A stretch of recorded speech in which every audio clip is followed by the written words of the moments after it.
Bonjour et bienvenue à tous. Bienvenue à cette masterclass 3h18 sur le thème 6 leviers concrets pour booster la productivité des ADB et syndics de copropriété. Je suis ravi d'accueillir 3 participants à cette masterclass. Bienvenue Juliette.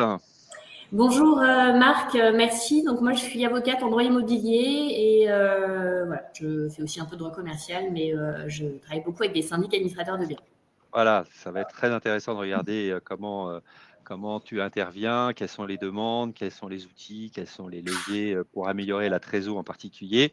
Je suis très heureux aussi d'accueillir quelqu'un qui est bien connu de la profession, qui est Monsieur Giuliani. Bonjour Monsieur Giuliani. Eh bien, bonjour. Donc, je suis Baptiste Giuliani. Et après avoir été administrateur de biens et syndic de copropriété pendant 20 ans, voici 18 ans que mon métier est la cession de cabinets d'administrateurs de biens et de syndic de copropriété. Donc, en tant qu'intermédiaire, je travaille tout seul, un peu à l'ancienne, voilà. Voilà, mais vous connaissez bien le marché. Ça va être l'occasion, grâce à votre intervention, de prendre du recul, de comprendre quelles sont les dynamiques sur ce marché, qu'est-ce que font les grands acteurs. Et puis, on va rentrer dans des questions que se posent forcément tous les dirigeants dans ce métier.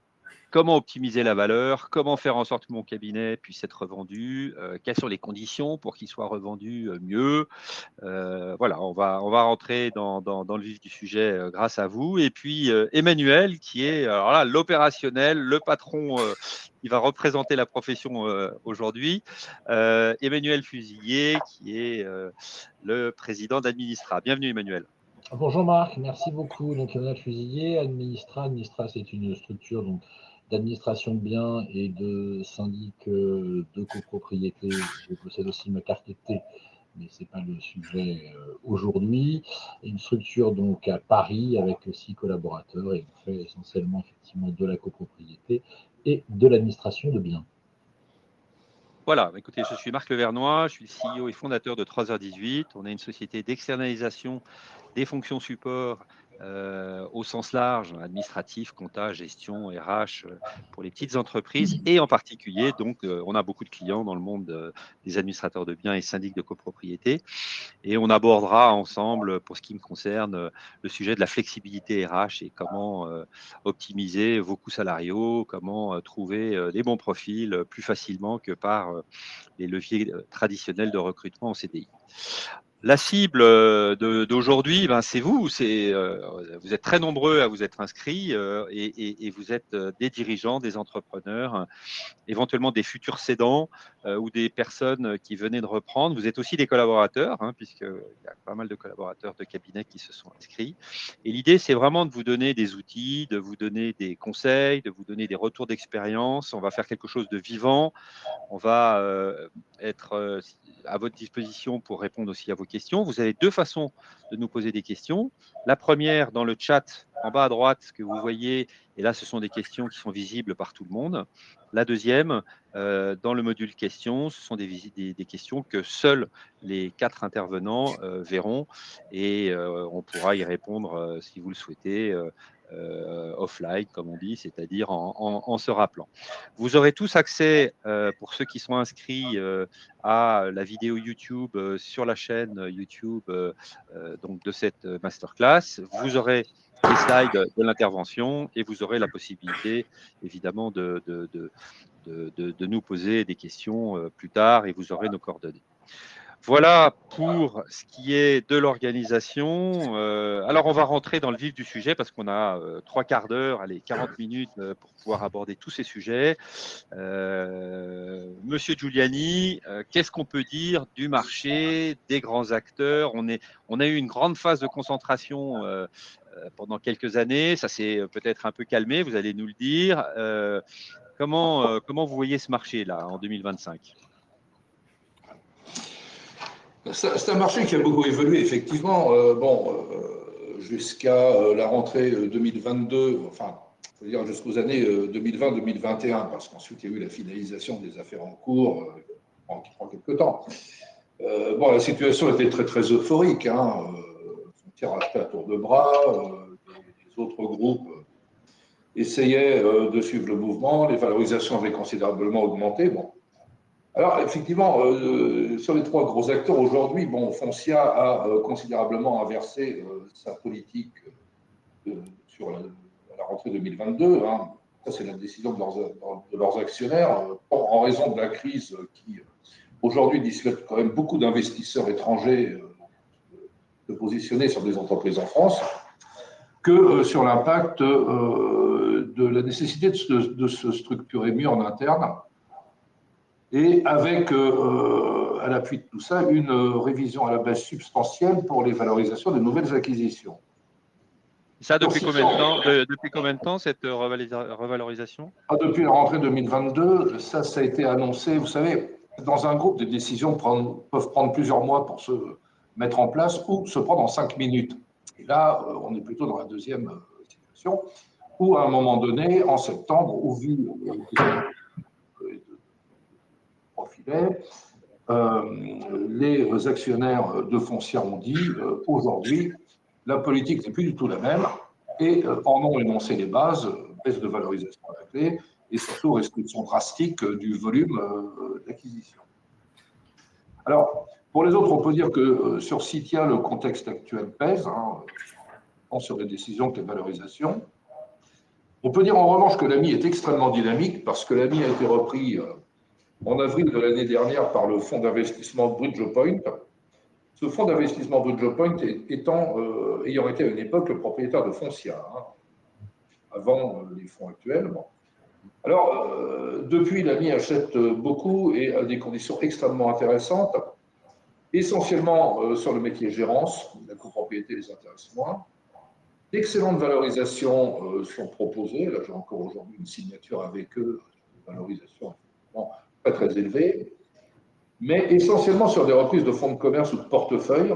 Les reprises de sociétés ne sont envisagées que sur des volumétries importantes.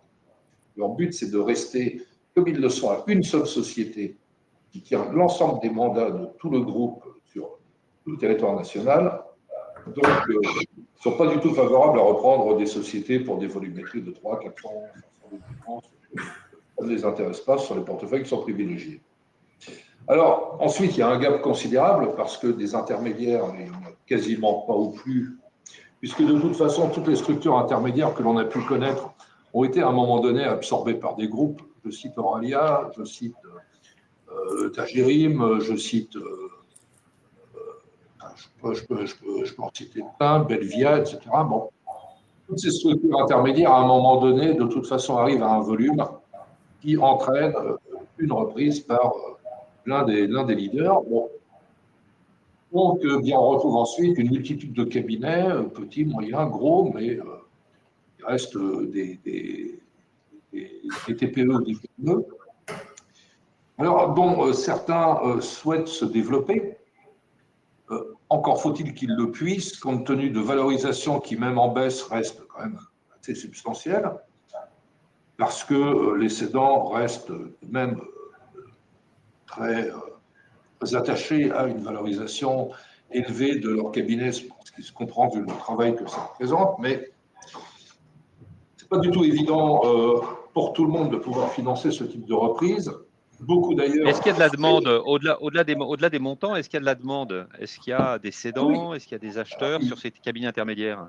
Il y a de la demande, mais la demande porte sur des choses très ciblées. Notamment, la priorité est sur des reprises de portefeuille seuls, sans personnel ni locaux, ou avec très très peu de collaborateurs, avec en réalité le moins de charges possible, de manière à faire de la concentration, de manière à ramener les mandats acquis sur leur structure actuelle pour renforcer la rentabilité de la structure. Bon, bah donc c'est une bonne nouvelle pour tous les futurs cédants, c'est une bonne nouvelle. Alors, je peux vous poser une question, M. Giuliani, on se connaît bien. À mon avis, que tous nos confrères qui sont aujourd'hui connectés ont envie de vous poser. On est quoi sur les valorisations aujourd'hui? On est toujours dans des 3,5, 4 sur la gérance, aujourd'hui, on est revenu à des choses un peu plus raisonnables. La fourchette aujourd'hui de valorisation, c'est entre 2 à 3 fois le chiffre d'affaires gérance hors taxe annuel, 1 à 1,3 fois le chiffre d'affaires hors taxe annuel location, à 1,5 fois le chiffre d'affaires basé annexe hors taxe annuelle syndic. Transaction 0,30, 0,10 ou rien du tout. Il n'y a de toute façon pas de demande actuellement sur la reprise d'affaires transactions. Et les affaires à prédominance transaction sont extrêmement pénalisées. Extrêmement pénalisées. Ça fait peur et il n'y a pas de demande actuellement sur ce type d'affaires. Très peu. Les transactions, c'est du one-shot, donc c'est plus compliqué à valoriser. Oui, puis enfin, en ce moment, le contexte est ce qu'il est. Donc, bon, beaucoup de confrères ont quand même des chutes de chiffres extrêmement importantes sur l'activité de transaction. Alors, il est clair que aujourd'hui, vendre une activité sinistrée de surcroît et dire en plus ça vaut de l'argent et ça en vaut beaucoup, c'est pas du tout un langage que les acquéreurs vont accepter d'entendre. Donc, moi, je ne prends pas en charge ce type d'affaires de vente. C'est beaucoup trop compliqué. Et puis, ça ne sert à rien de prendre des mandats de vente sur des affaires qu'on ne vendra pas. Je trouve une démarche malhonnête. J'ai un rôle de conseil. Je définis mon métier beaucoup plus comme un travail d'expert que comme un travail de commercial. Et je suis un confrère avant tout. Je trouve particulièrement déplacé de faire miroiter des choses pour prendre un mandat, pour ne pas obtenir le résultat. Bon, bien sûr. Alors, Monsieur Giuliani, comment peut-être pour clôturer cette première partie un peu introductive, un conseil pour les confrères sur comment préparer, quand on a plusieurs mois devant soi, la session de son cabinet? Alors, je donnerais deux conseils. Le premier conseil, c'est un conseil technique. D'abord, d'avoir une compta mandat impeccable, parce que les audits sont méticuleux. Les conséquences des défaillances sont très sévères. Il faut faire notamment très attention aux comptes d'attente. Ça, c'est vraiment le premier point. D'un point de vue technique aussi, bon, il faut rationaliser le profil du cabinet afin de pouvoir présenter une rentabilité. Parce qu'on peut se demander ce que peut valoir un cabinet qui va réaliser 1 million, 1,5 million de chiffres, mais dont le résultat est à zéro. Et donc, ça, on l'abordera tout à l'heure, des démarches d'optimisation à réaliser. Après, mon conseil va être psychologique. Il faut arrêter de croire aux légendes, il faut arrêter de croire que son cabinet vaut une fortune. Il faut accepter d'admettre que les temps ont changé et qu'on n'est plus en 2020, qu'il y a eu des baisses de valorisation, qu'il faut s'adapter au marché. Les valorisations, on l'a abordé tout à l'heure, mais ce sont des fourchettes qui sont en réalité extrêmement variables au cas par cas selon la typologie des cabinets, selon leur localisation. Il faut accepter d'admettre aussi que ce marché, c'est mon quotidien, que quand j'annonce une fourchette de valorisation, avoir des attentes démesurées par rapport à celle-ci, hors de propos, ça ne mènera pas à rien. Moi, je suis là pour conseiller, pour pouvoir évaluer des choses et c'est ce que je fais. Je constate que les affaires que je traite se traitent toujours à 5%, 5-10% près du montant de mon estimation. Voilà. En fait, en bref, il faut combattre le syndrome du château de Versailles. Et puis, il faut faire preuve de nos jours de souplesse et d'adaptabilité quant aux conditions exprimées, surtout quand elles sont bonnes. Écoutez également le conseil de son intermédiaire et ne pas émettre d'exigences et conditions qui paraissent hors de propos. J'ai eu un cas comme ça, d'un cédant. Il y avait une bonne offre d'un groupe sur un beau cabinet de syndic de copropriété. Bon, ce n'était pas à la hauteur de ce qu'il aurait espéré. Oui, c'est comme ça, mais néanmoins, c'était substantiel.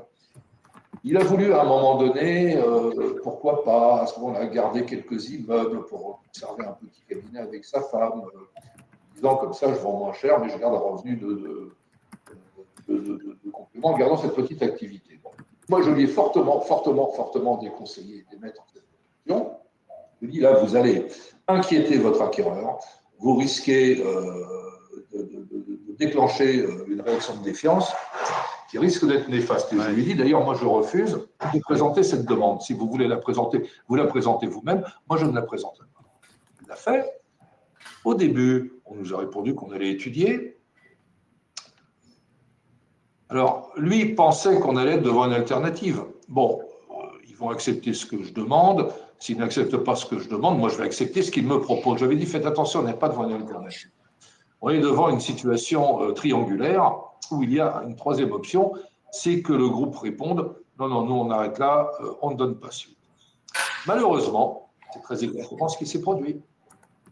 Ouais, c'est vrai qu'il faut faire très attention. Donc voilà, c'est dans le monde du M&A, de fusion-acquisition, puis des transactions, il faut savoir bien viser et puis écouter son conseiller. Hein, c'est ce qu'on peut faire très attention, garder il faut faire très très attention au fait que la relation de confiance doit s'instaurer, doit demeurer jusqu'à l'aboutissement de l'opération.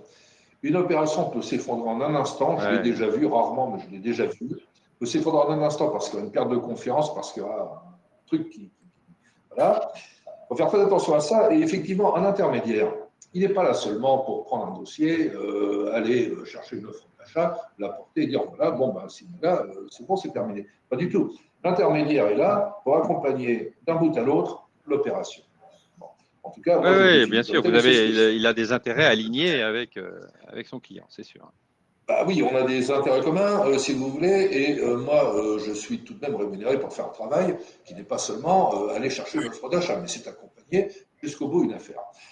À un moment donné, il faut donc accepter d'écouter celui qui est là pour ça, un peu comme quand on est malade, il n'est pas très utile d'aller voir un médecin si on ne suit pas ses prescriptions.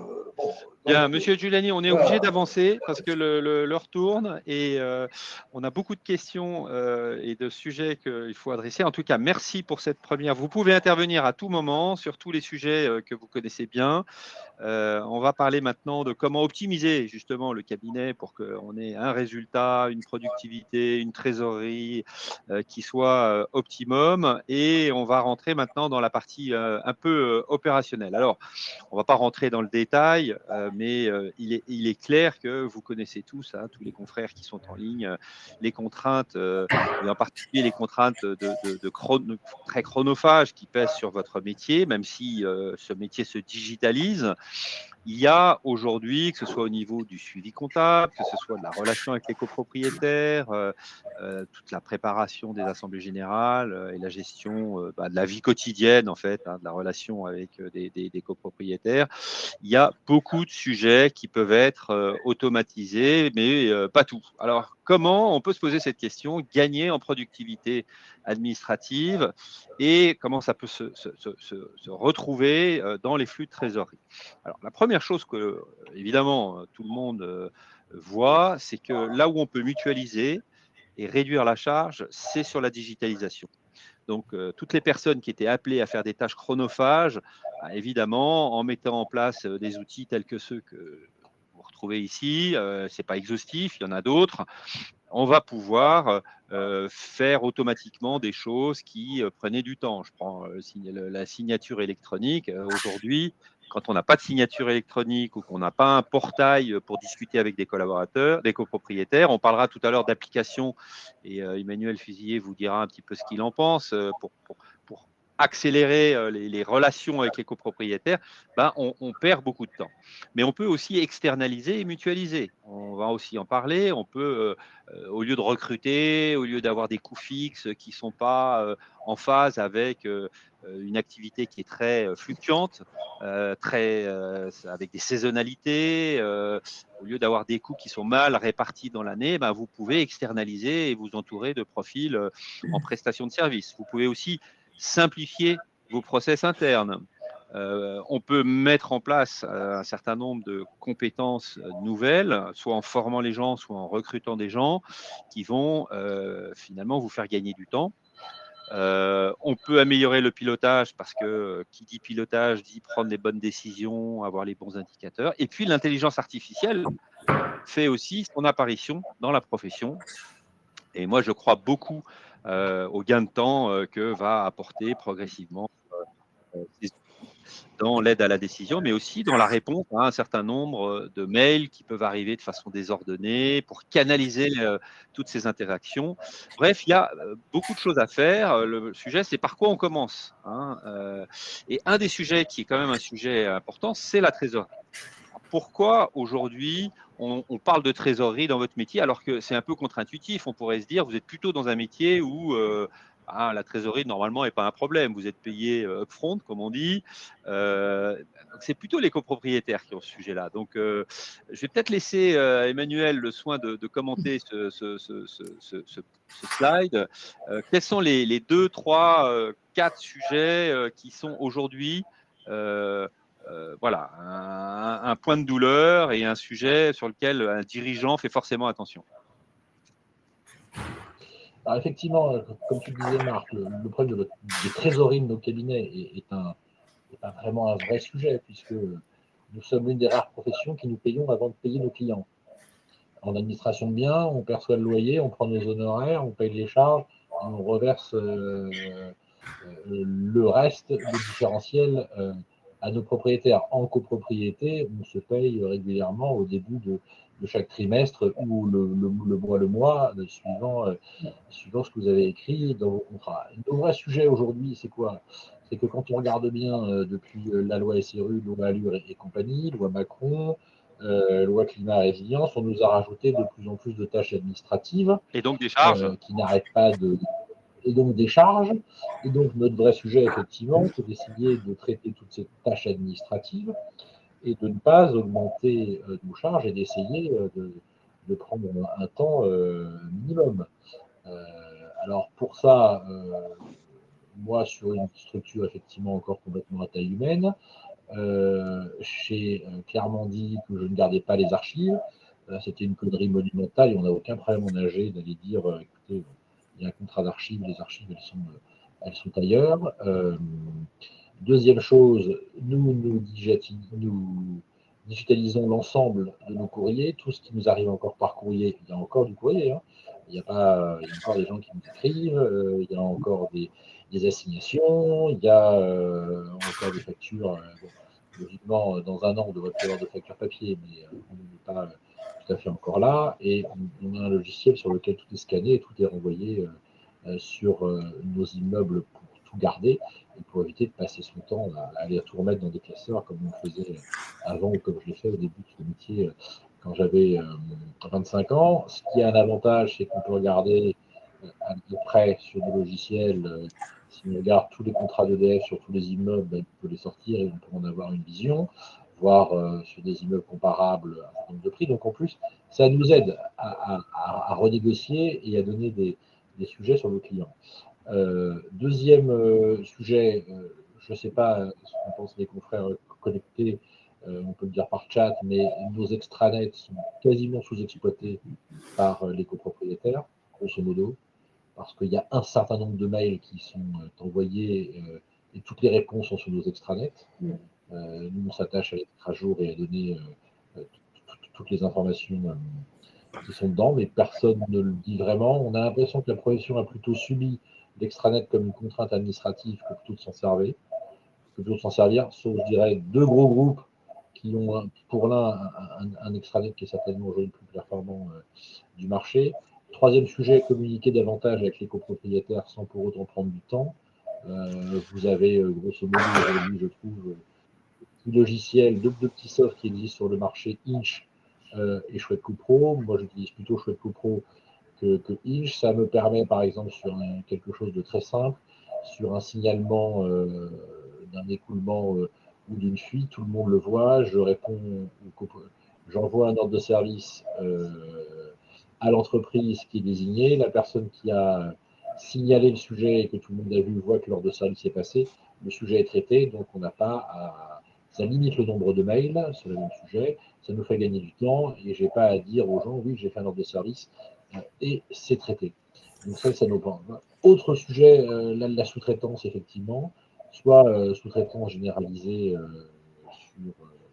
sur des sociétés nous qui réalisent l'ensemble des payes de nos gardiennes, parce que faire une paye, c'est un vrai métier.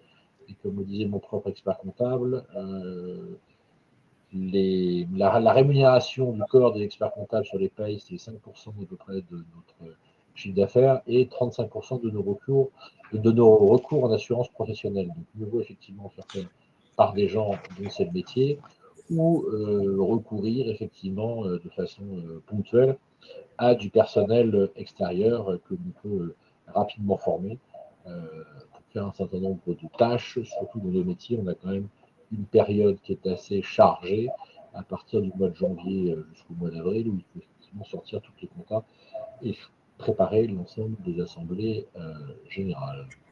Bon, ben voilà, c'est super. On rentre dans le vif du sujet. Donc, on a déjà plusieurs leviers qui ont été cités. C'est super. Si on rentre maintenant dans le sujet des impayés, Juliette, toi qui es avocate, qui a beaucoup de clients, qui sont des administrateurs de biens, syndics de copropriété, tu peux rentrer un peu dans le sujet et nous dire comment tu fais, quels sont les conseils que tu peux donner, qu'est-ce que ça peut coûter, voilà, comment on s'y prend? Alors effectivement, déjà les chiffres sont parlants parce que dans certaines copropriétés, le taux d'impayé quand même peut atteindre 8 à 10%. Donc c'est quand même des milliers d'euros mobilisés et des centaines d'heures de gaspillées aussi et de relance et de suivi. Donc l'objectif, c'est pas seulement d'encaisser plus vite, mais c'est de réduire en fait le temps que vous allez consacrer à chaque impayé. Donc c'est effectivement une perte de temps parce qu'un dossier mal préparé en amont, ou une relance qui est incomplète, ou un délai de prescription qui est dépassé, et ben, il faut tout recommencer à zéro. Donc, c'est pour ça que c'est très important de mettre des outils en place pour justement éviter de perdre ce temps-là dans le contentieux ultérieur. Moi, par exemple, je dis exactement en amont aux syndics, aux administrateurs de biens, tous les documents de manière précise dont j'ai besoin pour engager une relance, pour engager un contentieux, pour justement éviter de perdre ce temps. Et puis, je mets en place aussi, si on souhaite, des Google Sheets où on peut voir en temps réel l'état de la procédure, l'avancée l'évolution du dossier. Voir où on en est, voir s'il y a eu des mises en état, s'il y a eu des décisions, parce que je sais que les syndics, les administrateurs de biens ont des comptes à rendre à leurs clients, qui sont les propriétaires ou qui sont les copropriétés, et elles doivent savoir de manière régulière où ça en est, pour pouvoir justement faire des comptes rendus. Donc ça, c'est très important de pouvoir créer ce partenariat. Je travaille qu'en partenariat. On n'est pas chacun dans notre coin, on travaille ensemble pour œuvrer pour les copropriétés et pour les propriétaires. Super, continue. Donc, si on rentre dans le fonctionnement, donc tu nous as dit bien préparer les dossiers en amont. Qu'est-ce que tu peux faire et qu'est-ce que peut faire éventuellement ton client pour aller plus vite? Alors, effectivement, il ne faut pas minimiser les relances parce que c'est quand même là qu'on désamorce les situations et qu'on peut effectivement préparer les contentieux. Donc, c'est important de faire un calendrier clair. D'abord, on va faire un mail, puis un courrier de relance simple, puis ensuite une mise en demeure. C'est quand même pas mal de sous-traiter les mises en demeure aux avocats parce qu'il y a quand même des articles à insérer. Par exemple, si on veut ensuite engager une procédure sur le fondement de l'article 19.2 en recouvrement de charges de copropriété, ce sont des mises en demeure qui sont très formelles. Il faut citer l'article de manière extensive et il faut mettre des tas d'éléments dans les mises en demeure, sinon on se fait retoquer par les juges. Donc, c'est important que dès ce stade-là, dès la phase amiable, les avocats prennent déjà un peu le lead sur les rédactions de certaines mises en demeure un petit peu formelles. Voilà, si vous faites des relances efficaces, c'est important aussi d'adopter un bon ton, être factuel, professionnel, apaisé. Il ne faut pas être familier dans le ton de vos relances. Puis respecter certains délais, donc c'est chronophage parce qu'il faut avoir les échéances en tête. Quand on a plusieurs dossiers, il faut si on essaye de faire ça seul, en général, c'est compliqué. Exactement. Et c'est important d'engager les contentieux assez rapidement parce qu'on a quand même une prescription quinquennale, donc il ne faudrait pas dépasser cette prescription et qu'ensuite les copropriétés se retrouvent avec des charges de copropriété qu'elles ne pourraient pas récupérer parce que trop anciennes. Ça, c'est aussi la responsabilité du syndic que d'avertir les copropriétaires sur cette prescription. Et ensuite, il peut y avoir des engagements de responsabilité du syndic si effectivement le syndic loupe ces délais-là. Donc, c'est important de... Voilà. Sur la partie contentieux, quels sont les 2-3 réflexes que tu peux nous donner? Alors, sur la partie contentieuse, donc, vérifier effectivement les prescriptions dépassées ou qui seraient mal calculées, bien identifier le débiteur. Donc, moi, je lève des matrices cadastrales justement pour vérifier bien qui est le débiteur, parce que si on envoie des relances ou qu'on assigne un mauvais débiteur, ça ne va pas fonctionner et on va perdre du temps puisqu'il va falloir réassigner par la suite le bon débiteur. Voilà, ce sont des erreurs, pièces incomplètes. Donc, c'est pour ça qu'en amont, je fais une liste très complète de toutes les pièces dont j'ai besoin pour éviter qu'il y ait une pièce qui manque, par exemple un PV d'AG ou des grands livres, pour justement remonter à l'origine de la dette. On a souvent ça dans les contentieux. Souvent, on peut se faire retoquer sur une partie de la dette parce que le juge considère qu'on n'a pas fourni suffisamment de grands livres et qu'on n'a pas réussi à remonter à l'origine de la dette. Il faut vraiment que le juge ait bien toute la lignée de la dette pour pouvoir condamner à l'intégralité. C'est dommage de se faire débouter sur une partie de la dette parce qu'on n'a pas suffisamment de pièces. Et ça arrive, ça arrive? Oh oui, ça arrive assez souvent. Il faut vraiment remonter à l'origine de la dette parce qu'on est un zéro et ensuite bien prouver que tous les procès-verbaux sont fournis, que toutes les assemblées générales ont été approuvées, les budgets, pour pouvoir effectivement… les juges en général ne sont pas vraiment enclins à condamner les débiteurs au paiement des dettes. Il faut vraiment que tout soit fourni pour pouvoir prouver l'existence de cette dette. Aucune faille dans le dossier. Donc voilà, l'idée c'est de passer assez rapidement quand même le relais à un avocat, un huissier. Alors un huissier, quand est-ce qu'on passe le relais? C'est pour envoyer un commandement de payer. Donc c'est important aussi d'avoir, maintenant ça s'appelle des commissaires de justice, c'est plus des huissiers, mais c'est important aussi d'avoir des commandements de payer dans certains dossiers. Si par exemple vous avez relancé 2-3 fois, vous avez fait des relances amiables, vous n'avez pas de résultat clair, vous n'avez pas d'engagement de paiement, voilà, c'est une perte d'énergie aussi pour vous. Donc vous passez à l'huissier, vous passez à l'avocat. On travaille finalement tous les trois en partenariat, syndic, administrateur de biens, avocat, huissier. C'est vraiment, donc moi c'est vrai que je passe par des huissiers en qui j'ai confiance parce que moi je suis beaucoup tombée sur des huissiers qui fallait relancer, qui ne délivraient pas les actes, qui ne recouvraient pas ensuite les sommes une fois qu'on a un titre exécutoire. Donc voilà, c'est important d'avoir un huissier réactif et qui nous informe aussi pareil de l'évolution de la procédure. Quand la situation devient conflictuelle aussi, vous pouvez transmettre à l'avocat pour des remises en cause, du règlement de copro, des contestations de charges. Voilà, ça c'est important que quand ça devient conflictuel, le gestionnaire passe le bébé à l'avocat qui ensuite va savoir comment gérer les choses. Quand vous avez des dettes importantes, à partir de 2 000, 3 000 euros de dettes, le risque financier justifie l'intervention d'un professionnel pour justement éviter des retards supplémentaires, éviter des pertes d'intérêt, des frais mal calculés. Voilà, donc quand les c'est important ça. sommes sont assez importantes. Voilà. En gros, et quand on passe aux procédures de recouvrement, alors qu'est-ce que ça coûte et comment choisir, quelle procédure choisir finalement? On a effectivement 3 procédures principales. Donc la procédure d'injonction de payer, c'est simple, rapide et peu coûteux. Ça vous permet d'obtenir un titre exécutoire sans audience, sauf s'il y a une opposition au titre exécutoire. Le dossier peut être présenté directement par le syndic, sans forcément passer par un avocat, s'il n'y a pas de contestation. L'avocat est quand même nécessaire si la créance est supérieure à 10 000 euros, parce que la représentation est obligatoire, mais pour les petites créances, ça peut être assez efficace. Les injonctions de payer, je crois, Marc, que vous les sous-traitez, enfin, vous les traitez. Oui, on les traite chez 3h18 directement avec une assistante administrative formée à ce processus. Oui. Voilà, donc ça peut être intéressant si vous avez des petites créances de passer aussi par 3h18 pour vous permettre d'avoir des décisions assez rapides, mais il ne faut pas qu'il y ait contestation, il faut que le dossier soit simple et très bien documenté. Ensuite, l'étape du dessus, c'est le référé. Donc le référé, il faut que la créance soit évidente ou qu'il y ait une urgence, il ne faut pas qu'il y ait de contestation sérieuse. Donc là, on passe par un avocat. On peut avoir une décision assez rapide. Bon, c'est vrai que 8 semaines, c'est quand même assez court, mais quand même, en général, sous 3 mois, c'est possible d'avoir une décision assez rapide. Mais il faut vraiment qu'il n'y ait pas de contestation sérieuse, que le dossier soit très clair et que la créance soit vraiment incontestable. Et ensuite, le next step, c'est l'assignation au fond. Quand effectivement, on a des sommes importantes, le juge va examiner en profondeur le dossier.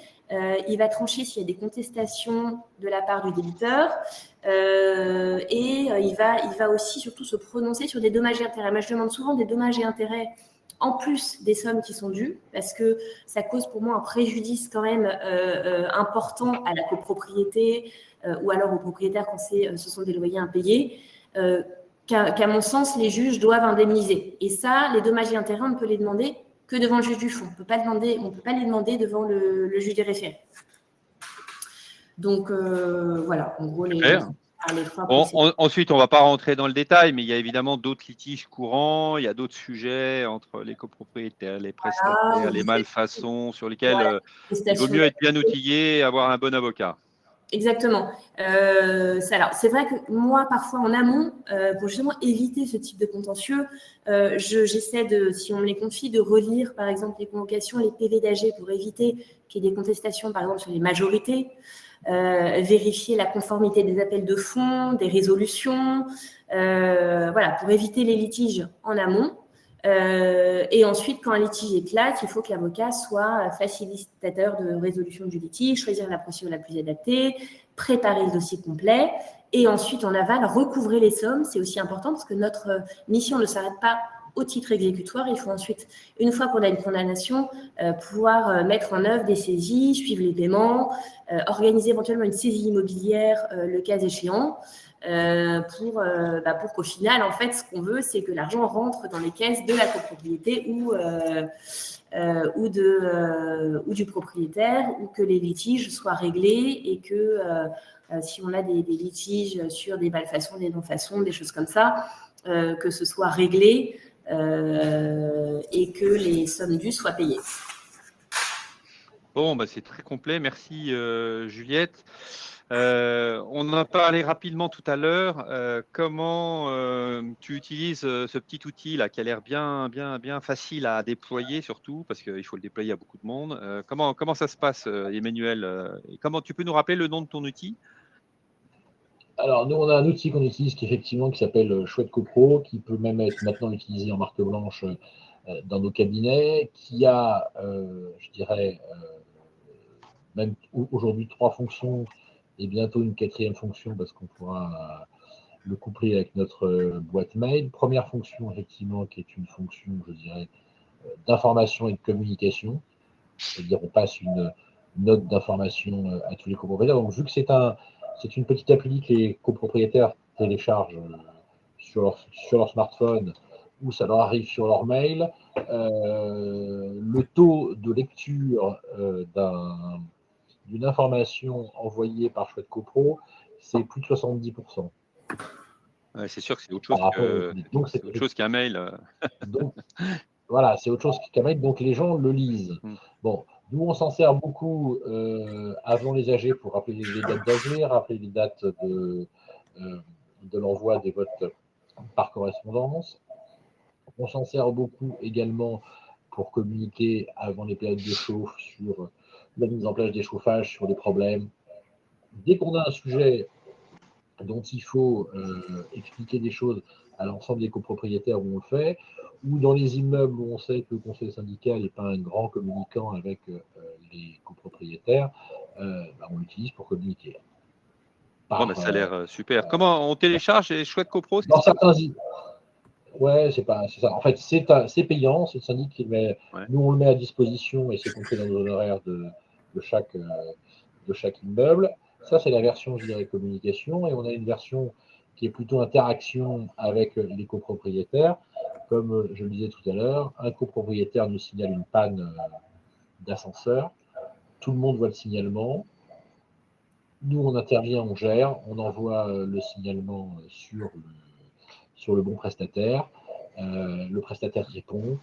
Et puis, on a comme ça l'ensemble de ce qui s'est passé depuis l'ouverture du signalement jusqu'à sa clôture. Ça n'empêche pas l'intervention humaine quand c'est urgent, parce que c'est ce que j'explique à mes jeunes collaborateurs. C'est pas parce qu'on a envoyé un mail à quelqu'un à la bonne personne, à la bonne heure et au bon moment que l'intervention sera faite. Oui, évidemment. Donc oui, sur les urgences, on a encore besoin L'humain est encore indispensable. L'humain est encore indispensable et de bonnes relations avec l'ensemble de nos fournisseurs sont effectivement indispensables. Bon, super. Voilà. Merci beaucoup, Emmanuel, pour ce témoignage. Je précise qu'on n'a pas d'action chez tel logiciel ou tel autre. Enfin, moi, j'ai pas de... on est là pour vous donner des retours d'expérience. voilà, il y a Inch qui fonctionne de la même façon, mais voilà. Je ne suis pas un fanatique des tickets, je préfère des signalements, puisque nous ne sommes pas le poinçonneur de lilas. Bon, bah super. On continue notre parcours dans le monde de la productivité. Donc, on a vu comment gagner du temps, on a vu comment faire des injonctions et des procédures de façon plus efficace. On a parlé de la communication. On va regarder maintenant comment gagner un peu en flexibilité, parce qu'on est sur des métiers avec une forte saisonnalité. On a du mal dans les cabinets à attirer des jeunes, attirer des bons. Il y a une inflation des salaires très rapidement.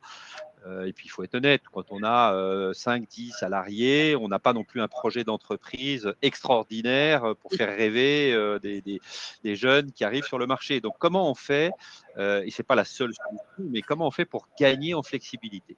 Alors, il y a une solution qui est quand même assez originale, qui existe depuis peu, qui est ce qu'on appelle le temps partagé. Ce sont des prestataires de services qui vont répondre à 3 problématiques. Je manque de ressources, mes recrutements sont difficiles, j'ai eu des départs, je n'ai pas forcément envie de recruter parce que j'ai pas beaucoup de visibilité.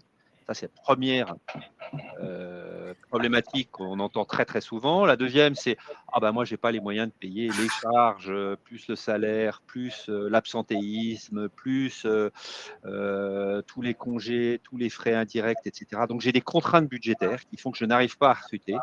Et puis la troisième, c'est que j'ai vraiment besoin de flexibilité parce que, comme on le disait tout à l'heure, en début d'année, on a beaucoup plus de travail ou tout simplement, j'ai besoin de faire un certain nombre de choses, mais pas tout le temps dans la semaine et pas tout le temps dans le mois. Donc j'ai peut-être besoin de quelqu'un un jour par semaine.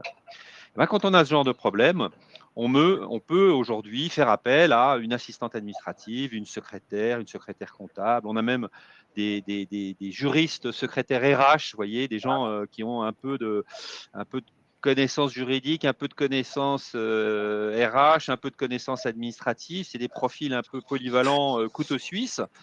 On a des profils même qui font un peu de compta et puis voilà, qui ont des compétences autres que la comptabilité. Bref, aujourd'hui, vous pouvez trouver des solutions sur mesure pour une demi-journée par semaine que vous pouvez augmenter, diminuer quand vous voulez à la demande. Et ce sont des contrats de prestation, donc vous pouvez les prolonger tant que vous êtes satisfait. Ce sont toujours les mêmes personnes qui vont se déplacer, mais vous pouvez aussi arrêter ces contrats à la fin de chaque mois. Donc c'est très facile de déboucler. Et quand on parlait tout à l'heure pour optimiser le résultat, de solutions pour augmenter les marges et augmenter le résultat, ça typiquement, ce sont des solutions qui sont intéressantes parce que ça va optimiser votre résultat. Vous aurez moins de charges. Vous allez transformer des charges salariales en prestations de services. Donc, ce n'est pas non plus de la magie. Ça reste quand même une charge, mais vous allez variabiliser votre charge. C'est ça qui est important. C'est que ce qu'on cherche aujourd'hui, c'est à montrer qu'on n'a pas des gros coûts fixes qui font qu'on a des effets de seuil quand on veut dégager du résultat qui sont compliqués à atteindre. Et quand on va chercher à obtenir une valorisation, ça va être des sujets forcément qu'on va regarder. Voilà, nous arrivons au bout de nos 3 quarts d'heure de discussion sur comment améliorer la productivité, comment améliorer la valorisation de votre cabinet, comment améliorer les flux de trésorerie, comment rendre plus flexible votre masse salariale. Vous avez été très sages, vous êtes nombreux, mais on n'a pas de questions. On a reçu des questions par mail auxquelles on a répondu directement parce que vous avez aussi posé des questions par mail et vous serez tous en situation de recevoir la vidéo de cette intervention. Vous allez tous être sollicités pour savoir si vous avez été satisfait. Vous allez avoir les coordonnées des 4 intervenants qui vous seront envoyés par mail, donc vous pourrez les contacter sans problème. Donc, il me reste à vous remercier, tous les 3. Merci Juliette, merci Monsieur Giuliani, merci Emmanuel. C'était vraiment un plaisir d'animer cette masterclass avec vous. Rapidement, qui est 3h18 ? Nous sommes une société d'externalisation des fonctions support pour les petites entreprises. On réalise 3 offres, un diagnostic de gestion, la mise à disposition d'assistants ou de managers en temps partagé et du management de transition. On a un peu plus de 1000 clients. On intervient partout en France. Les experts comptables sont des partenaires importants. Et bien évidemment, nous avons un certain nombre dans votre profession de clients qui nous confient de la comptabilité, de l'administratif, des ressources humaines, de la paye, etc., pour variabiliser leurs dépenses. Voilà. Un petit mot de la fin, Juliette ? Merci à tous de nous avoir écoutés, d'avoir été d'avoir été présents déjà. Écoutez, cabinet 544, donc avocat en droit immobilier et droit commercial. On traite beaucoup de dossiers immobiliers pour des syndics administrateurs de biens, principalement aussi des foncières. Donc, si vous avez des problématiques, n'hésitez pas à m'écrire, à m'appeler. Je tiens vraiment à être très réactive. Je peux confirmer que Juliette est très réactive. Hein. Merci Marc. Et je pense que la réactivité, aujourd'hui, c'est vraiment le nerf de la guerre. Donc, voilà, c'est quelque chose qui est très important. Et puis, travailler avec des outils modernes, comme le propose aussi Marc, pour se démarquer des autres aussi. Voilà, merci beaucoup Juliette. Et puis, tu seras certainement contactée. En tous les cas, n'hésitez pas à rentrer en contact avec Juliette pour lui faire part de vos problèmes. Monsieur Giuliani, merci beaucoup pour votre vision vraiment globale du marché. En 2 mots, vous avez peut-être quelque chose à rajouter comme mot de la fin ? Alors, en 2 mots, d'une part, je suis à la disposition de qui aurait besoin de mes services sur le domaine donc des cessions de cabinets d'administration de biens et de syndic de copropriété. Après, je crois que ce qui a été dit aujourd'hui est important. Il faut repenser l'organisation du métier et des cabinets. Les mentalités, les approches organisationnelles doivent s'améliorer pour être en adéquation. On n'est plus au XXe siècle, on n'est plus au temps du téléphone, des fax. Au temps où tout le monde court partout pour trouver le devis paumé nécessaire à joindre à la convocation en AG qui doit partir ce soir, dans le vacarme du photocopieur qui tourne incessamment pour tirer les convocations, avec un œil inquiet sur la montre, car la poste ferme ce soir, que demain on sera hors délai, et puis on invoque en même temps tout ce qu'on veut pour que cette année copieur ne tombe pas encore en panne une nouvelle fois. Bon, on n'est plus à cette époque. Ça va rappeler des souvenirs aux plus anciens. Voilà, donc il faut absolument effectivement évoluer et avoir cette modularité et veiller à la rentabilité des cabinets. C'est souvent le point défaut. Clé pour optimiser la valeur. Voilà, absolument. Merci en tous les cas pour votre intervention. Emmanuel, tu étais le seul professionnel qui sait vraiment de quoi il parle aujourd'hui, à part monsieur Giuliani dans le monde du métier dont on parle, mais voilà, tu étais celui qui représentait et qui donnait de la crédibilité à cette belle profession. Peut-être un petit mot de la fin ? Je pense qu'effectivement, notre métier a véritablement évolué, je dirais, après le Covid. Enfin, le Covid nous a donné à tous un bon coup de pied dans les fesses, car on n'est pas un métier hyper à la pointe dans tout ce qui est high-tech, service client. D'ailleurs, on le voit bien, nos logiciels viennent de la comptabilité. Ils ne viennent pas du tout d'un environnement client, de relations clientèle. Donc, pour combler cette lacune, heureusement, il y a plusieurs petits logiciels qui existent. Aujourd'hui, comme le rappelait M. Giuliani, le photocopieur ne tourne plus, tout est envoyé en PDF et à notre sous-traitant qui va éditer l'ensemble de nos convocations d'assemblée générale, qui seront envoyées en électronique pour la plupart, et donc qui seront distribués à peu près dans les 2 heures, 2 heures et demie, après les avoir envoyés aux prestataires. De la même façon, on attend d'avoir véritablement des logiciels un peu fiables en IA pour traiter nos mails. Pour l'instant, moi, j'en connais pas et j'en vois pas. Et par prudence, je laisse tous les gens se casser les dents pendant 2-3 ans sur les salons Rent et compagnie, où chacun nous invente un truc du professeur d'un bus, et puis on voit ceux qui vont rester et qui vont passer la 3e année. L'utilisation effectivement à la sous-traitance ou au recours de personnel détaché comme le fait 3h18 est une solution qui nous permet aussi de maintenir nos coûts et de résoudre et de répondre à des questions et à une surcharge de travail. Mais notre métier a véritablement changé, nos clients ont besoin de plus en plus d'informations, on le voit, et ça, il faut vraiment qu'on en ait conscience. On ne fait plus l'administration de biens comme il y a 25 ou 30 ans, où de toute façon on se foutait du compte de résultat, puisqu'on avait de tels produits financiers que les produits financiers équilibraient nos comptes. Bon, ben voilà, on a beaucoup parlé valorisation, on a beaucoup parlé de l'avenir, digitalisation, mutualisation, flexibilité des équipes. On aurait encore plein de choses à vous raconter. On a dû tenir dans un format de 45 minutes et on a réussi le pari. Merci à mes 3 collègues et intervenants et amis qui ont été vraiment super performants et pertinents. Il me reste à vous remercier pour votre présence. Vous avez été nombreux, vous êtes restés jusqu'au bout et même si vous ne nous avez pas posé beaucoup de questions, je suis sûr qu'on va pouvoir continuer la discussion hors ligne et voilà, n'hésitez pas à nous contacter, à nous envoyer un petit mail.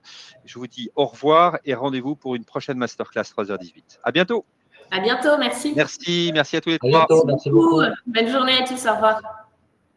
Bonne journée.